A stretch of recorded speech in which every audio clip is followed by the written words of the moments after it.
Welcome back. Done painting. That was a big deal, and now it's time to get this whole thing back together. I'm not entirely sure what's going to happen in this video. I guess we'll figure out as we go. But basically, I gotta get this thing back onto that thing and get everything wired up and running. What I'd like to see is that by the end of this video, the Jeep is ready to start running. So it's got the fluids in, it's got everything in. I'm going to leave the interior till after. I just want to get to the point where I can verify all the systems, test, pressurize everything, get everything tested, running, and then be able to diagnose some of the problems. Because after a complete rebuild like this, I'm expecting there's going to be problems. So that's basically the plan for this video. It's going to be pretty exciting. I finally got my shop back. As you can see, the paint bay is just packed up, ready to go, and be reused another time. So putting the Jeep back together. It's been so long since I took it apart. I don't even really remember where a lot of the things go. I got buckets full of parts, many of which that have already been painted and cleaned up, some of which that still need some touch-ups here and there. So exciting times. We're counting down here till summer 2021, and I want to have this thing on the road in about 3-4 months. So that's the goal. Thanks for being here. Let's see what happens. All right, so Bernie's here, and we're working on the wiring harness first. So Bernie's recommendation was we take the entire thing apart. So we'd remove all of the tape, we'd clean every wire, we'd inspect every wire, every connection, clean each of the connections, clean the wire loom, and then reassemble and retape everything. So it took several hours, but it really cleaned up the cabling. And so here, as you can see, we're actually back in time a bit because the paint bay is still there, but we're getting the wire loom all installed and hooked up here across to all the injectors and then to the various sensors and things. So we're not getting it all in there now. We're just kind of getting this thing placed in basically the rough spot that it should be in. And we'll have a rude awakening a bit later, you'll see. So that's all in getting hooked up. And as you can see, I consult my phone a lot, trying to find the pictures where everything goes. We did label this, but even then, we would miss some different things, so the pictures certainly helped.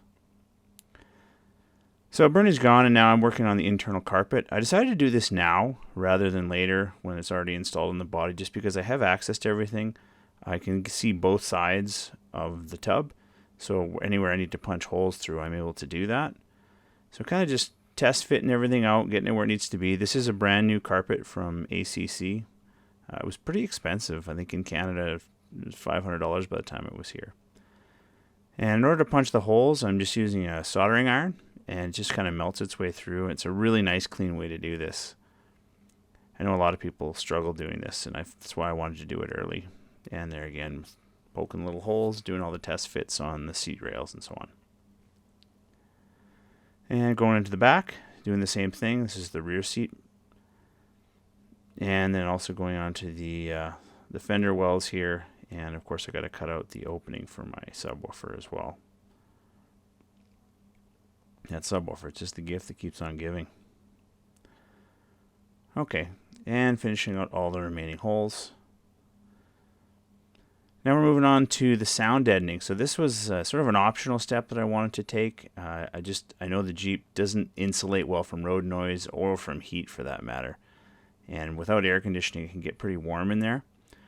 But in the back here, I'm definitely dealing with the subwoofer once again. And a lot of vibrations in this sort of all-metal tin can of a Jeep. And so I felt I really wanted to use the Noiko sound deadening on the back. This stuff's about $90 Canadian a box. And I think I used the better part. I used just over, about one box, 1.2 boxes roughly. So I have a whole lot of left over here. So you can do a fair bit with this stuff. You didn't have to put it everywhere, but in general, I started putting it everywhere. And you'll notice when I'm kind of squishing it down here, I just kind of have a block of wood that I kind of cut a curve into, and I just kind of squish it down like that. So you do have to push this down everywhere. It doesn't just sort of sit. You got to squish it in and make it fit. So a lot of cutting pieces to make it fit. Laborious work, there's no doubt about it, but it's not really hard to work with. It's actually a little bit rewarding to work with, and it makes it look like a spaceship when you're done. The more contours you get, the more the stuff kind of starts to tear. It's kind of like a tar, of course, with the silver backing, and so it does bend fairly well, but it can kind of rip sort of the we'll call it the foil top layer a little bit. and that would decrease its ability to withstand water, right? It is obviously tar, but you kind of want a waterproof finish, especially in a Jeep. So here, kind of making it fit into the fender wells, or sort of the footwells. It's kind of coming together now. And then covering up over the transmission hole here. So this is where a lot of the heat's going to be coming through, so I wanted to get it right thick through here. And then, of course, the firewall. So you notice I only did the middle section because that's kind of where the engine is. And on either side, we're going to have a whole lot of other stuff mounted in the way. So this was the part that I really felt that it needed to be insulated from the engine to help keep it cool in the summertime. So now I'm actually running the power cable for my audio amplifier. So I'm going to be putting a little 2-channel Hyphonics amplifier under the passenger seat. And so I got to run the power into it. And here we're getting the subwoofer all test fitted. And ultimately I'm going to silicone it in here. So I wanted a silicone finish between the two and then clamp the two together just to make sure there's no air leaks, because the sub will actually have the metal between it and the box. And I'm finishing this up. You may remember from previous videos where I built sort of a metal shroud to go around that.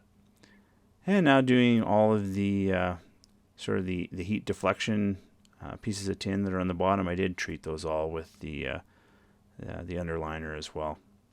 Just kind of giving you an idea. That was actually a lot of the fiberglass body filler. That's why it looks so gross. But the rest looks a lot nicer, as you can see. And just finishing up the wires. That wire there is actually for the rear fogs, which is custom on a Jeep YJ for Jurassic Park. And there's my 8-gauge power wire. As you can see, it's coming through that little grommet there. So overall, not looking too bad. Got all the Noiko done. Got most of the wires run. And this thing is getting there. Alright, now that I got the sound deadening installed, I just want to give you an idea of kind of how well it works. So, you can, like, it sounds like knocking on a solid wood board, right? And just by comparison, listen to this.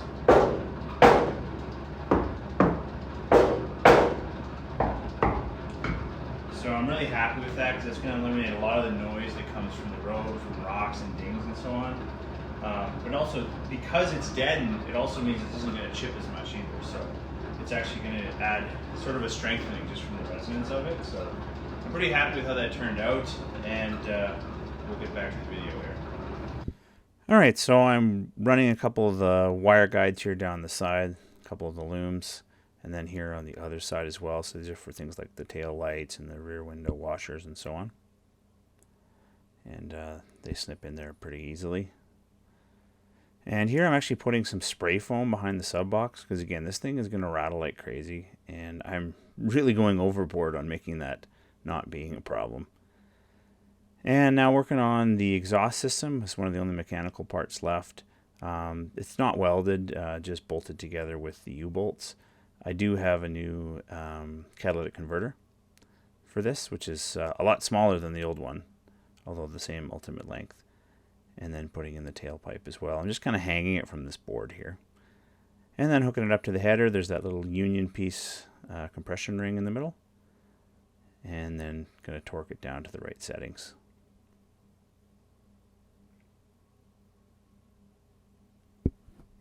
Okay, so Bernie's back, putting in the front drive shaft right here. It's a little far away to see, but that's what he's working on. In the back here, I'm putting on a couple of the body mounts, and we also did the rear drive shaft as well. And now we're deciding to use the engine crane to put the body on. It seemed like the best thing to do. We're going to have to pull that cardboard out in a minute just to make sure we don't scrape anything while it's going on. And then slowly lowering it down here into place. Ta-da, look at that. There they are. It's all coming together now. Okay, and so here it is at the back, and kind of going to lower it those last couple inches, pull out the spacers, and then start drilling these down. And so we kind of just get this close, make it look like it's even from side to side. Now there's also a couple bolts that go through this cross member into the bottom of the transmission. There is kind of a rubber pad there as well. And Bernie's working on getting the rest of the wires kind of hooked up there. Now here we're moving on to the brake booster. Pretty looking part actually, after I've painted it up. And then putting the pedals back in here. And so it's kind of annoying because you have to kind of work from both sides at the same time. So doing it with one person is a bit frustrating. But I managed to get it in place. Gotta cut the Noiko away here for the gas pedal. Getting that in place too. And that hooks through just on the cable right there.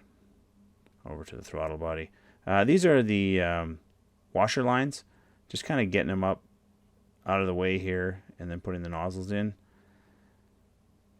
And now moving back to the pedals again. So again, just trying to get this thing fit quite right, because it hooks into the brake booster in the back, and so they all go in with the same bolts, so it's a bit awkward to get it hooked in right. And now that's the clutch reservoir. And now this is a bracket that holds the other end of this of the pedals up, and then ultimately will hold up the steering bracket. Pardon me, the steering column. And I'm installing the e-brake right now, at least the foot pedal. And so now we're running the, this is the internal wire harness, and it kind of connects in two parts. So the computer goes on the outside, or the ECU, and then there's sort of a big connector that goes on the inside. And one of many mistakes I made with wiring, I put this on too soon, so I had to remove it and get the wire harness moved back across there. So it's starting to get real ugly in there, but at least the thing's all cleaned up and patched up with new tape, and I'm pretty confident in all the wires inside of it. And hey, it did work when I took it out. And now putting the steering column in. It's a bit painful here, but managing to get it into place. It seemed like more scary when I took it out. I guess I've learned a lot in the process. It does have some minor little adjustments. You can slip either way and adjust it. And here's my helper. She wanted to do something, so I said, hey, we could clean up those gauges while I'm working and put in some new LED lights. So she got to work on that, and it turned out quite beautiful. Good job. Alright, so now I'm putting in the rest of the steering linkage down to the steering box here. Not exactly sure what that thing's called. I'm getting that attached. I actually had to loosen the steering column to make it fit, so now I'm going back and tightening up the steering column. So something I didn't realize at the time, there has to be some play there for that thing to get in, because there is no play on the other side. And now we're adding in the Lucas 30 weight break-in oil. And she looks a lot better than me doing this. A few selfies. And I decided I was going to put in a new heater core while I was here. It just seemed like, I don't know the age of the old ones, so I ordered a new one from Quadratech and put it in. It might have been a little bit of overkill, but I like kind of taking these things apart while I have the time. So everything else looked all right in here. But there it is. And then reassembling that. So now we're going to stick that whole heating plenum back into the Jeep. And I believe there are 4 bolts on the firewall side for this. Again, it seemed a lot scarier when I took it out. And we're putting in the top air intake. And then it attaches through the grill on the top. And then this is sort of the defrost ventilation. Goes up to the window. And it just kind of screws here through the front. Alright, so now hooking up the cooling lines for it, for the heater core lines, and putting on the main cooling fan here on the front. It's a wonky looking thing, but that is what it's supposed to look like. And now moving on to the front grille. Again, yet another wiring harness here. And what you're not going to see in the video is I ended up with a real bad grounding issue. And the issue was the ground between this and the rest of the Jeep and the actual ground system, because this thing attaches to the Jeep with a rubber grommet, and there is actually no ground between the two. So my headlights weren't working properly, my signal lights weren't working properly. So the key is making sure you ground one to the other. And I made some assumptions, thought it was happening, and it wasn't. And that burnt weeks of time that you're not going to see in this video. Nonetheless, got the rad on here, got all the lights mounted, and again, attaching through that one kind of primary bolt in the bottom, and then it bolts through the fenders later. And hooking up the radiator, so the top line, and can't really get to the bottom line, so I figured I'd just lift it up here and get to the bottom line. Not so bad. Nice clean new radiator there. Okay, while I'm down here and I got the Jeep up in the air, I figured I'd top up the front and rear diffs, because otherwise I know I'm going to forget that and be driving around with no diff fluid. However, I discovered the back, I still forgot to clean it. So this is just a little brass wire wheel that I use in my drill, and it's a really nice little tool. And get it bolted on, get it torqued into place, and then add the fluid again. This was really quite annoying to do, actually. There's not a whole lot of room in here. They never find a way to make this easy. And transmission fluid, ironically, is just 10W30 in this particular manual. And then this is sort of ATF fluid here for the, what's that thing called? The 4x4 system.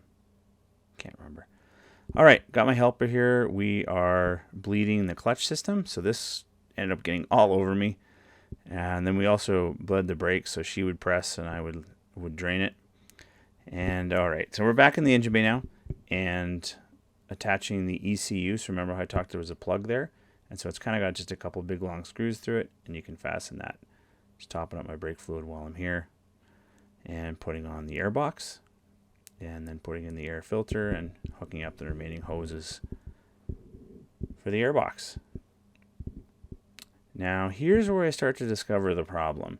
I'm trying to make all the wires fit, and they're not working, and I'm tugging and I'm pulling, and the problem is the wire loom is actually stuck down behind the engine. It's sitting on top of the bell housing. It's not supposed to be there. It's supposed to be up top.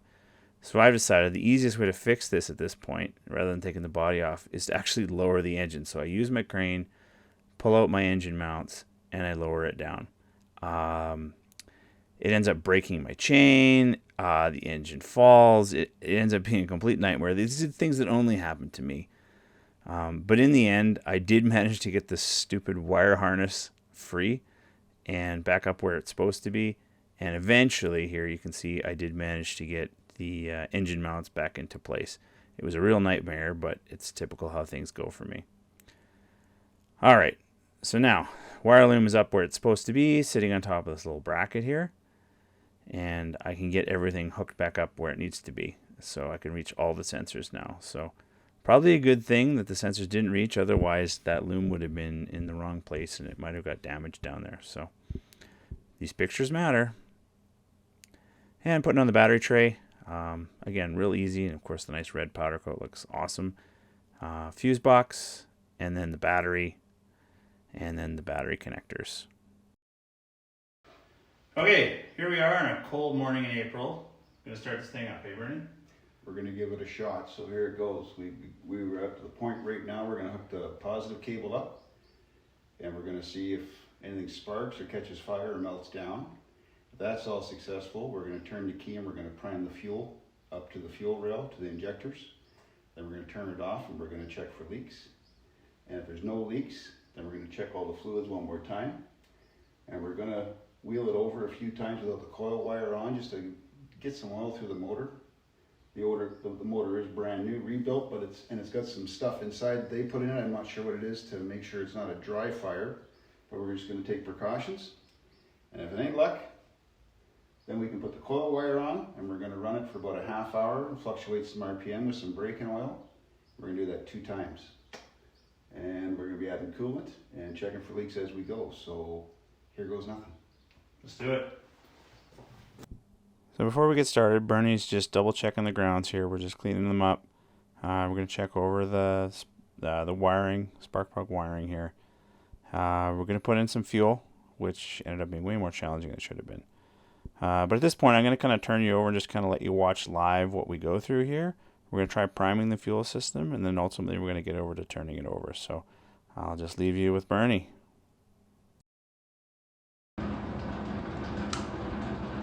Here we go again.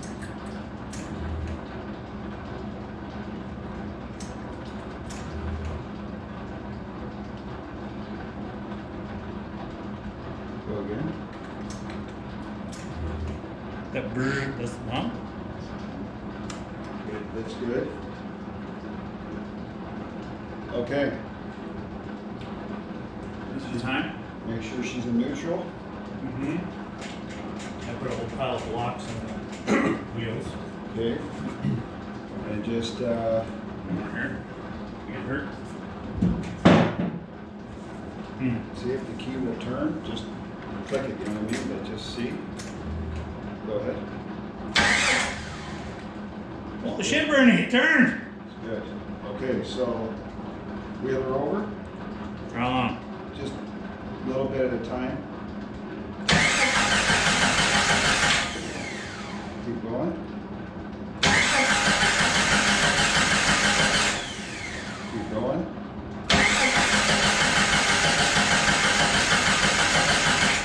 Keep going. I'm gonna stop.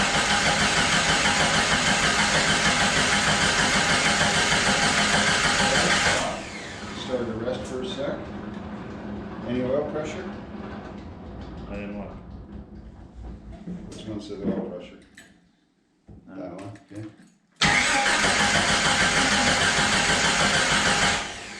Okay.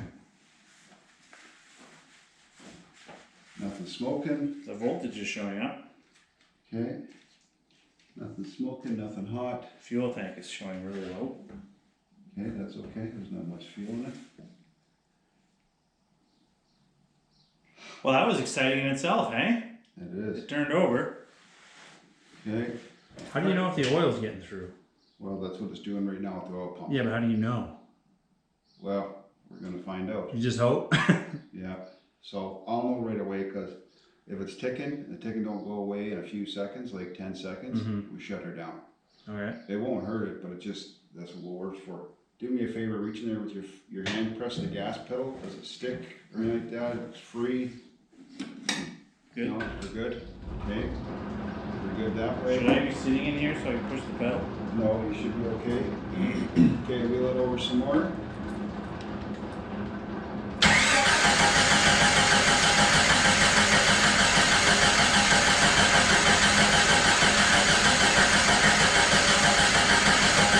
Stop. Turn the key rate off. There you go. That's good enough right there. Yeah. Let her sit for a sec. Well, it's not in gear, right?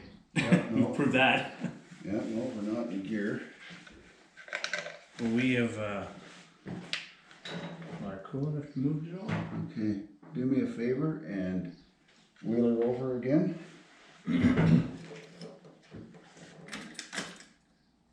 Go ahead.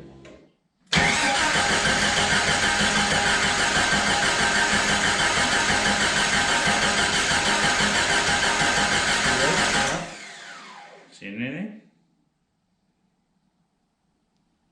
No, we're leaking gas. Right here. Here. Right here. Well, we have gas. That's something. Yeah. But why is it leaking there? It's not coming out of the fuel rail. It's coming out of this. What is that thing? That's your fuel pressure regulator.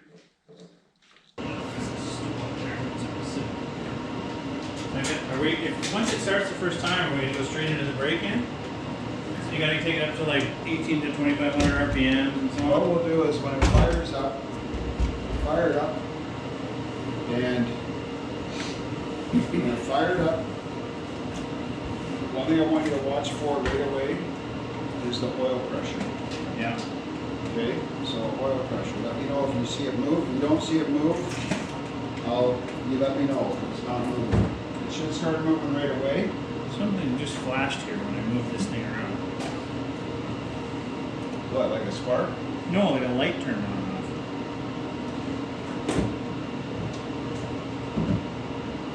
I'm gonna get this right over here.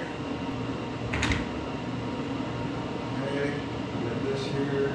Battery, I can get to it right away. We got that.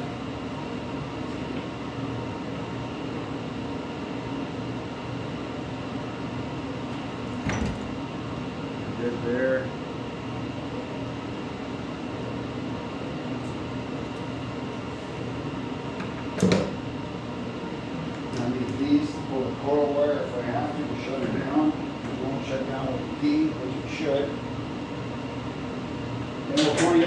firing order is correct as well when we do this. It starts to rev really high, shut it down, okay? Okay. Don't And if want it doesn't that. have oil pressure, shut it down? Yeah, if you got no oil pressure, let me know, and I'll let you know how long to keep it going, Okay. and then we'll shut her down, okay? Okay.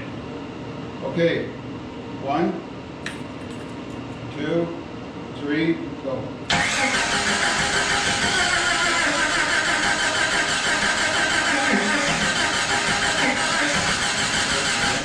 That doesn't sound right. All right. It sounds like something's resisting.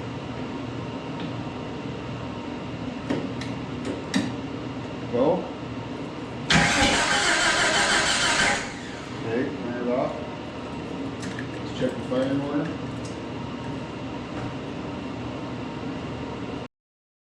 So at this point, we did go and pull out the documentation and re-verify the firing order. Make sure all the spark plug wires are connected in the right place. The distributor cap was on in the right way. The rotor looked like it was aligned and working. And overall, this was a little bit challenging, but we were able to confirm that everything at least looked correct from as far as we could tell. All right. Here we go.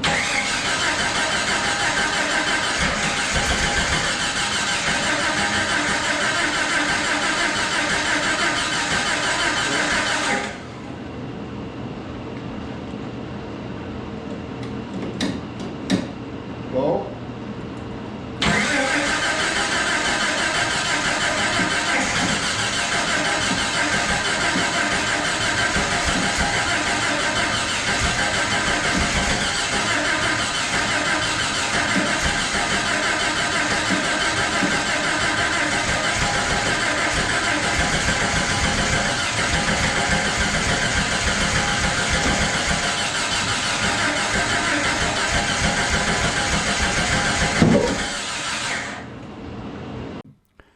So by this point, we were getting pretty discouraged. You can't tell from the video, but we were at it for a couple hours here, trying different things, trying to figure out.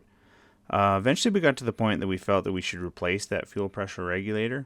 So I did take a diversion to the store and got a new one, and they were over $100 as I recall. And ultimately, we did reinstall that off camera, and then get back to more testing here. But it was getting to the point where we were running out of ideas on what could be wrong here. Anyway, I'll let you go back to it. Okay. That whole airbox can go out of there. Well, I guess it's got a bunch of lines that are. I'm gonna just go around this side here. It's just not getting enough oomph. Okay, go ahead, John. Go ahead, what? Turn over.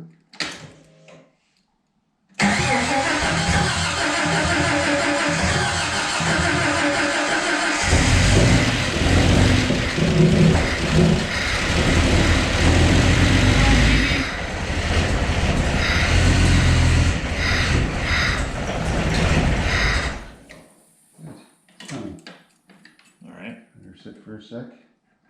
Anything on your oil pressure? Yes. There's lots? Well, it stopped at 2 bars. 2 or Okay. 3. Hit it again. I forgot it was my job. I good. think it's in the gauge. Up to 2. 3.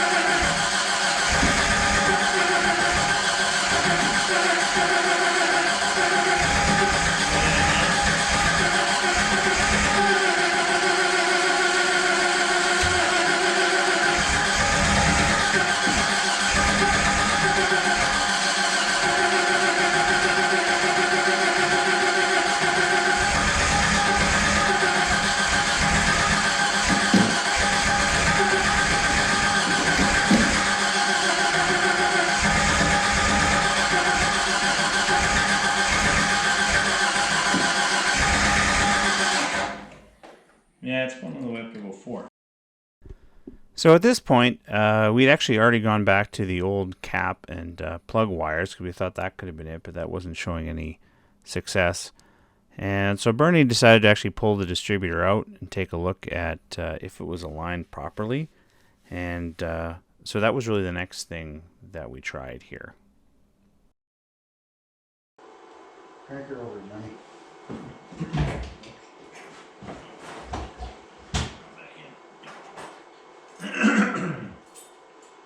Come on, you piece of junk. And just turn the key on so we hear the fuel pump. Nothing, turn it off. Go again. There it is, can you go?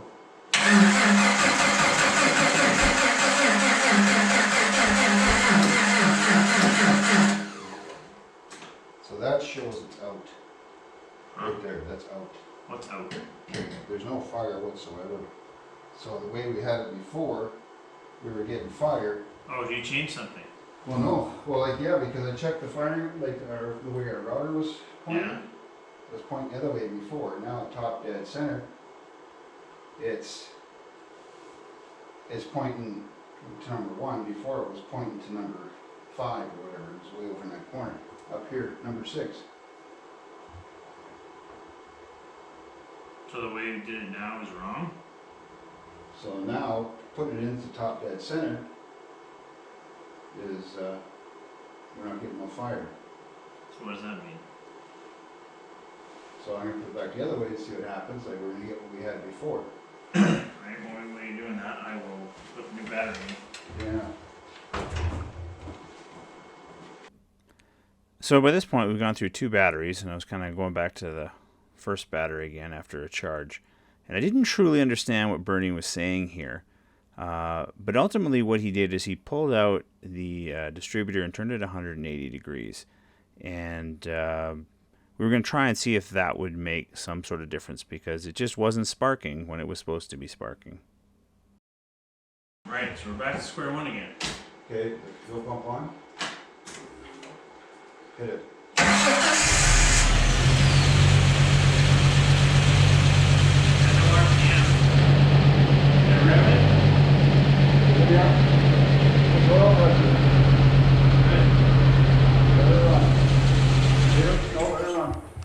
Shut it up. No, start it up again. Okay. Yeah, I had no RPM. You're supposed to vary it for the cam, right? Do well. You will? Now? All right, I just want to hear it run for a minute. Sounds good.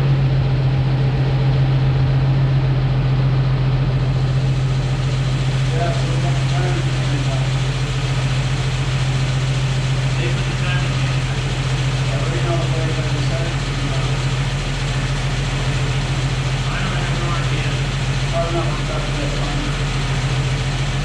We'll figure it out.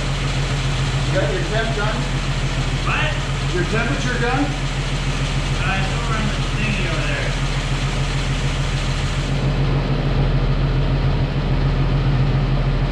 Want me to get it? Yeah. Let it run real big right now.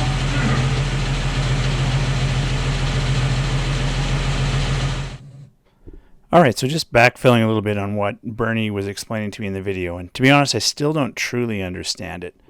But basically, when you put the distributor in, there is an insert that connects the distributor shaft with the oil pump. And when this remanufactured engine was put back together at the factory, they put that in 180 degrees out of phase. So other people have referred to this as your timing chain is 180 degrees out. Again, I don't truly understand why this is the way it is, but by pulling out the distributor, turning it 180 degrees, the engine fired up perfectly. So that's the explanation. Apparently it happens some of the time with these engines. The only other issue, which was related to the RPM, just turned out to be the gauge was getting stuck, and was able to fix that right up.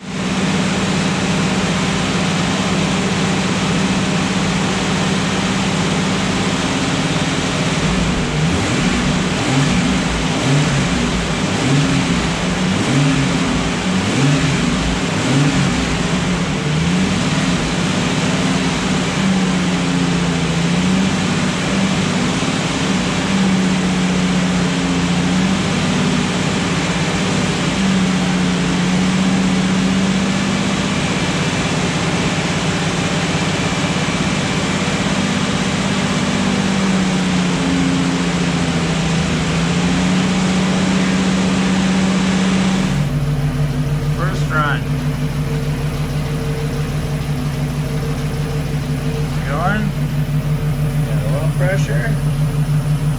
Heat's coming up. Heat's coming up? Yeah, the heat's it's coming up good. Yeah.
So at this point, we just continue to go through the braking procedure, raise the RPM, lower it. I think for it was about 20 to 30 minutes until we were satisfied and ultimately shut it down. So a successful morning. Took us about 5 or 6 hours, but we made it. So the Jeep runs. Oh, okay. Yeah, very successful. Seems like a good natural break point for this video. I didn't necessarily intend to get it running, but everything kind of started coming together really quickly, and it went quite well. So we only did the one break-in so far. I don't have the second batch of break-in oil yet, so we're going to drain it out, fill it with that, and that's going to be the oil that I use to drive around for the first several weeks, maybe a couple months, depending on how much we drive this thing, which will likely be a lot, right? Yeah. So that's it for this video. Really great thanks to Uncle Bernie who got this thing going and gave me the confidence to turn that key over the first time. So that was huge. And really we're kind of just getting down to the finishing touches here. So in the next video, we're really excited. We're gonna get this thing put all back together, get the interior in, get everything working, hopefully, and get it out on the road. So really getting close now. So do you have anything to say to our lucky fans and YouTubers? I am true. Yeah, you heard it.